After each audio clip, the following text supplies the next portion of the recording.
Both the Taoiseach and the Minister for Housing have already indicated there may be some incentives in the upcoming budget in order to ease the number of small landlords exiting the market. We've long heard warnings of an exodus of them from the rental system, but would budget measures actually succeed in stemming the flow? To debate this, I'm joined in studio by People Before Profit TD for Dublin South West, Paul Murphy, and I'm also joined on the line by economist Jim Power. Good morning to both of you, gentlemen. Jim, can I start with you and the study that was commissioned by the Irish Property Owners Association and the Institute of Professional Auctioneers and Valuers that you did, that attempted to identify the main reasons why landlords were exiting the market? What did you find?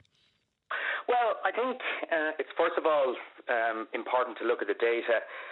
Between 2015 and 2021, according to RTB, the Retail Tenancies Board data, over 43,000 private landlords exited the market.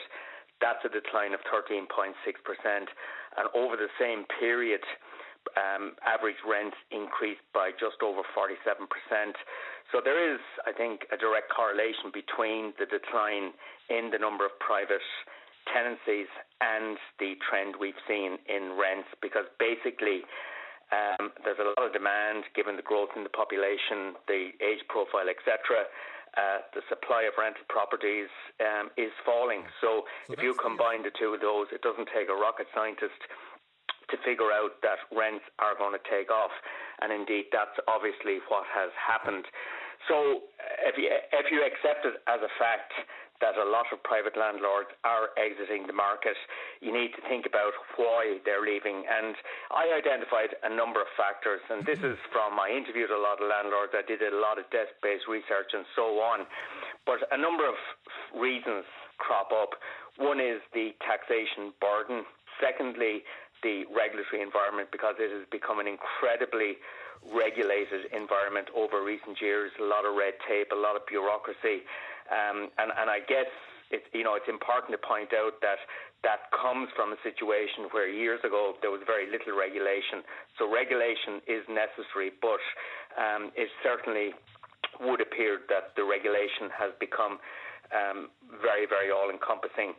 The introduction of rent pressure zones, which has not succeeded in keeping rents down, but has certainly dissuaded landlords from the market. And of course, the fourth point is that given the very damaging, in my view, and rapid escalation we've seen in house prices over the last decade, and that certainly signifies a lot of failure by government in terms of delivering housing.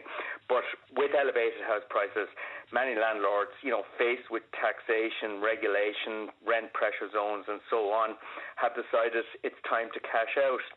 They leave the market, they sell their properties. And I suppose one point to make is that when landlords get out and sell their property, the property doesn't disappear. We're left with the same number of houses or properties, but typically they're moving out of the rental sector into the home ownership sector, and that is creating a serious shortage in the rental sector. And that, of course, is going to be highlighted again in August, September in the cities around the country as students return to college. Paul Murphy, taxation burden, regulation, RPZs, who'd want to be a landlord? Well, the first point to make is that the private rented sector is getting bigger, not smaller. According to the CSO, you went from about 300,000 private rented accommodations in 2016 to 330,000 in 2022. So the number of landlords is decreasing, but effectively it's consolidating in bigger landlords as opposed to smaller landlords. In and of itself, individual landlords looking to exit the market does not have to present a problem to society. No problem. Someone wants to exit, they sell, okay. The issue arises whereby people, as a consequence of that, are made homeless. But there's a much easier, better, more effective answer than trying to keep landlords in the market by giving extra tax breaks, by allowing them to pay even less tax than their tenants pay, which I think would be incredibly unjust. And that is simply for the state to buy the properties of landlords who want to exit the market. That is a win-win-win situation. You buy it at market rate, the landlord gets to get out, no problem. The state acquires an asset and an income stream into the future, and the tenant is able to have security of tenure. If they're a HAP tenant, they're able to get out of poverty. And we're able to reduce the size of the private rented sector, which is what we need to do, and expand the size of public housing. But 43,000 properties that Jim Power adverted to there, it's kind of makey-uppy economics, isn't it, to suggest that the state would be able to buy all of those and rent them back? It's not at all. We have a surplus of 10 billion euros this year. We have a surplus of 12 billion euros next year. In total, over the next number of years, we're projected a surplus of almost 60 billion euros. At the moment, the state is engaged in a huge transfer. That as well is also kind of makey-uppy money. It's a forecast. It hasn't happened yet. Well, we have the 10 billion euros this year, and we're going to have the 12 billion euro surplus next year. But the state is transferring huge amounts of public money into the hands of private landlords as a consequence of failed housing policy. We pay 1 billion euros a year in HAP, RAS, other payments to supposedly give people social housing. It's not really social housing, but 60,000 tenants are paid for partly by the state and then partly individually through that. That is a waste of public money. If we were to spend 2 billion euros a year over the next 3 years, we would end up taking 30,000 of those 60,000 out of the private sector, stop paying this €1 billion. We'd cut the payment from 1 billion to $500 million. We'd make a saving into the future, and you're providing people with secure tenants. It's a far better, more easier, more obvious solution. We're spending telephone number sums of money to make wealthy landlords even wealthier. Why would the state not become the landlord itself? Well, I'm not sure what type of landlords we're talking about here as being very wealthy. A lot of the tenancies with the RTB are sort of mom and pop landlords who own 1 or 2 or 3 properties, perhaps. In my experience, far from wealthy people. That there is, of course, the other element of the rental market that Paul has alluded there, which is the institutional investment part of it. But that's really not what we're discussing today. We're talking about the private landlords in the market. There is market failure there. I think it's really important to understand in the context of housing, there are 3 components to the housing situation. One is the private rental market. Secondly, there is the owner-occupier market. And thirdly, there's a social and affordable housing market. And listening to people like Paul Murphy, they focus in on one element of that everything has to be social affordable. The state has to be involved in everything. Why should the state turn around and use scarce and valuable resources to invest in buying properties? It'd be much, much cheaper to incentivize and keep private landlords in the market and satisfy the demand that's there. That's not true at all. I think there are much better uses of state money. Paul, our healthcare service is in crisis. We have a climate crisis that we're not dealing with. We need to invest in our schools. Why would we put the money into this housing, which has already been solved by the existence of landlords? But we know it hasn't been solved. We know that 1 in 3 renters are paying more than 50% of their income in rent. We know that average rent in Dublin is well over €2,000. We know that we have an enormous housing crisis, over 12,000 people homeless, almost 4,000 children. So the housing market has already failed.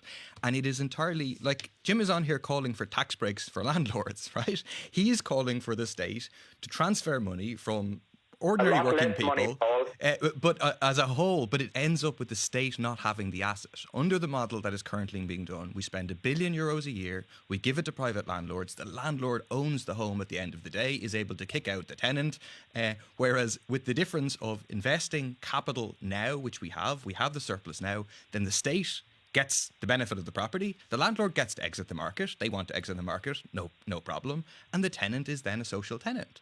So that is the answer. We have to reduce the relative size of the private rental market. That isn't something that will be done overnight. But if we have tenants saying they want to exit, okay, this is an opportunity actually to expand the size of the public housing, which will then have a knock-on impact in terms of the private rental market. This is a step towards actually solving the housing crisis, a key part of which obviously also needs to be, let's use the vacant houses, 50,000 homes sitting vacant for 6 years or more, and let's establish a state construction company to build social and affordable housing.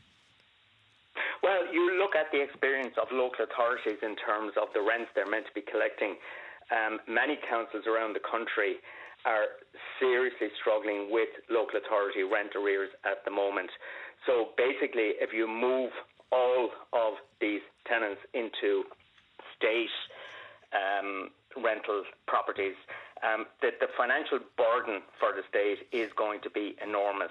And if you look at the opportunity cost of the sort of investment that Paul is talking about, it means that there's going to be a lot less money available to deal with the crisis in the health service, with the ageing demographics of the country, and all the climate change agenda, which you mentioned, Philip, all of those other challenges.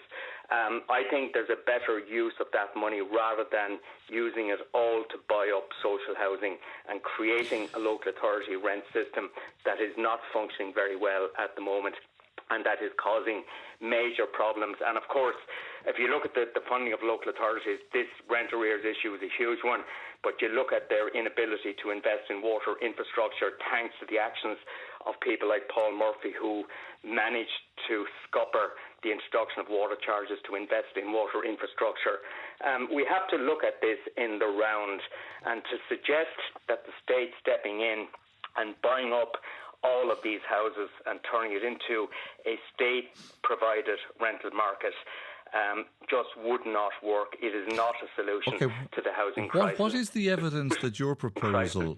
Build more houses everywhere. Jim, what is your evidence, though, to substantiate the idea that the proposal to alleviate the tax burden is actually going to work? I mean, in your survey, did you ask these landlords what age they were? Were you able to ascertain what was the likelihood that they were at a stage of life where they were just going to be leaving the rental market anyway? Yeah, well, that is definitely a point, okay? Some are leaving it because of age factors, and they've decided because of house prices where they are to get out and take their profits. But the point is, we also, as well as trying to stem the outflow... Well, hang on, no, before you move on, if that is actually the case, why would you make... It is. Why would you... Philip. No, but the hang on. other part of the market is trying to attract new landlords into the market, and we're not seeing very many new landlords the market. But you would have to accept then also that if there is an age reason that landlords are leaving the market, that all you're going to succeed in doing by lifting the tax burden is making other people wealthier without actually solving the house number problem. Well, no, but if you address I mentioned the reasons why those landlords are getting out. There is the age factor you mentioned, but taxation, regulation, rent pressure zones, and the elevated level of house prices, all of those factors are contributing, okay?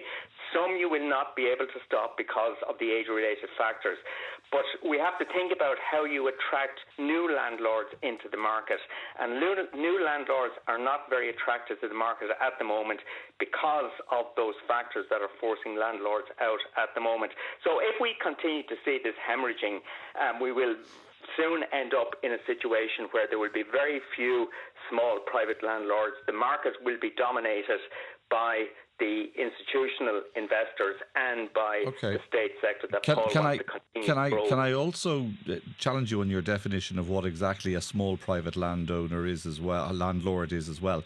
Is that somebody who has 3 properties? Is it somebody who only has the one? Well, there's a variation across the markets. You know, there's a lot of people with maybe 1 to 3 properties. They bought them originally perhaps as part of their pension fund. It wasn't a get-rich-quick scheme. I know, but where somebody is potentially earning something in the region of €6,000 a month from rental income, they're not a kind of a mom-and-pop operation at all, are they? No, they're not. No. There's very, very different types of landlords. But that 6,000 they're attracting, is that profit, Philip? If you think about the costs involved in providing those rental properties, that is not net profit. That is the gross revenue they earn. It is not the net profit. Paul Murphy, that's a very legitimate point, isn't it? That there is an awful lot of costs involved in owning a property and maintaining it to a standard that it is habitable, and where those costs are legitimately incurred, that the state should relieve or alleviate the tax burden on landlords. But the state does. that there is tax breaks, for example, for furniture. There's tax breaks for your mortgage. You know, the landlords are able to claim tax relief on all of these items. Let's not have landlords putting on the poor mouth, right? Rent has almost doubled in this country over the past 10 years.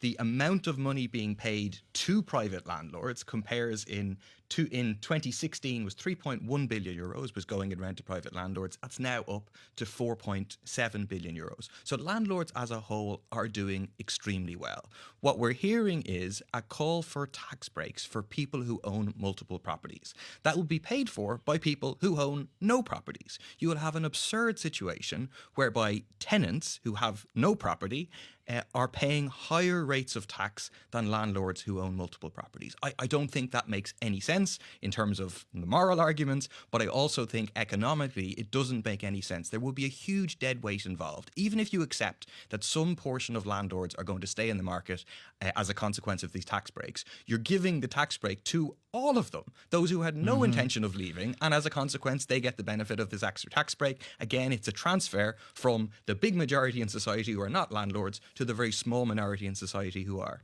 Jim Power, final word on this. You would be making wealthy institutional investors even wealthier, wouldn't you? Okay, Philip, it depends on how you structure the tax breaks. We have an incredibly progressive income tax system in this country, and you can do the same thing with rental income.